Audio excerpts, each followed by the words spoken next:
Monday afternoon, I decided to visit the Greenville Zoo.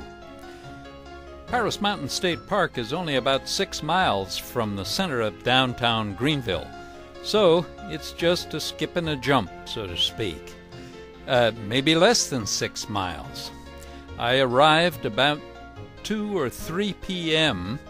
and found all sorts of convenient parking. Looked pretty good. This is the entrance to the playground and picnic area that's just to the left of the zoo entrance.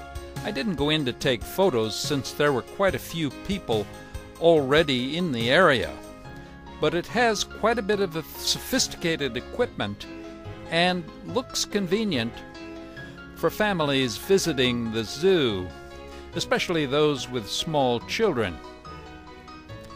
I think this is part of Greenville City's Cleveland Park, but I'm not sure about that. We'll have to check later.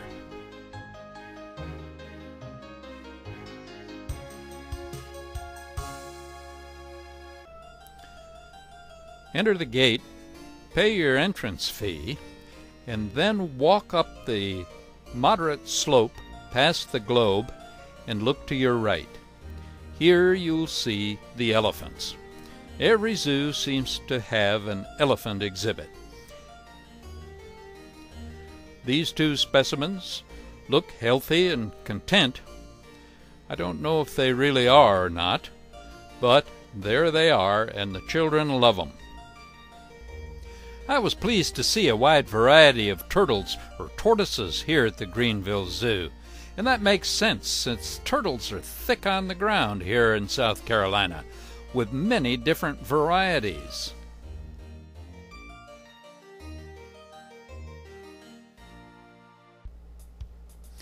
Now here's a really big fellow, called according to the sign an Aldabra tortoise, or however that's properly pronounced, from Asia.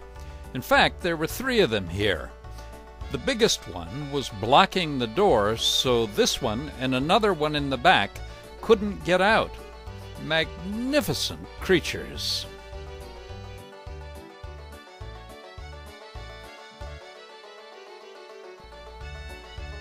This huge specimen didn't move from its underwater perch all the time I visited. It's an alligator tortoise, named for the shape of its head and potentially lethal jaws. This photo didn't come out properly, but he's another big one, right in the same tank with 2 alligators. Here's a little better shot of his head. I wish I could get one from the front, but I wasn't about to go in that cage.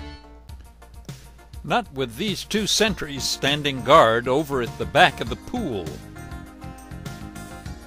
Oh my, what a set of jaws on that one. Look carefully at this walkway, just before the reptile exhibit. It's typical of what you'll find here at the Greenville Zoo. Wide, smooth pathways ideal for the wheeled conveyances used by folks who aren't quite as mobile as they once were, and clean as a whistle. Now, some areas have a significant grade, so a motor or an energetic helper would be most welcome here. It's worth the effort, though. Be sure as you go along to pay attention to these descriptive signs. They're very well done. Lots of information presented in just a few words. Wish I could do that. Right by the exhibits they describe.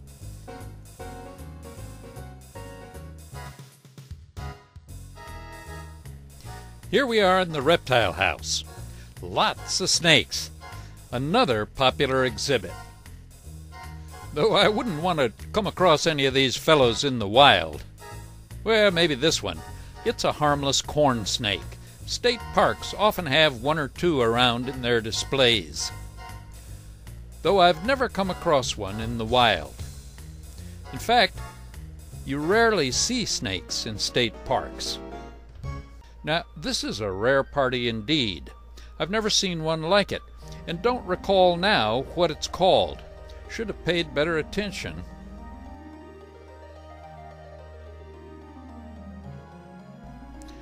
Speaking of snakes, one would rather avoid in the wild.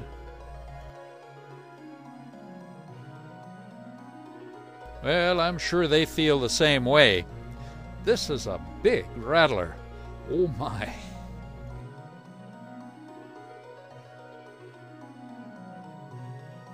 And here's another rare lizard. Again, I don't recall the name. Something about rhinoceros, if memory serves. I should have taken a photo of the information sign. The Greenville Zoo has lots and lots of birds. All kinds, even including these vultures. I won't even try to recall the names of these rare species. Live and learn. Next time I'll be sure to take reference photos of the information signs.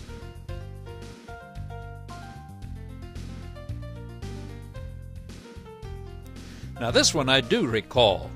A black swan. Don't often get to see one of these.